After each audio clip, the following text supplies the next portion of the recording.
Hello and welcome. Today I want to talk to you about drug abuse in Africa. This is an issue that affects many countries across the continent and has devastating consequences.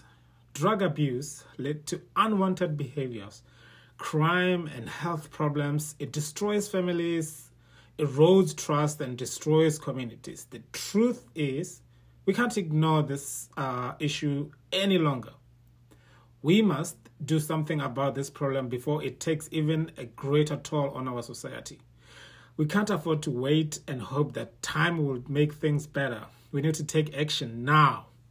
So what can we do, you may ask? We need to focus on prevention, treatment, and rehabilitation. Prevention starts with education. We must ensure that our young people are taught the danger of drug abuse and that they are shown positive alternatives to drugs. We must also put in place policies that will help identify those at risk and intervene early.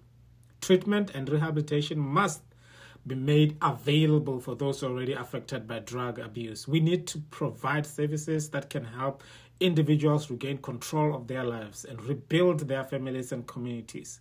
By working together as Africans, we can tackle this drug abuse problem. We must have faith in ourselves, our people, and our dreams of a better future. Let us never forget that a brighter tomorrow starts today. We need to be the change we want to see in the world. Together we can make a real difference in the fight against drug abuse in Africa. Thank you for your time, and may God bless us all.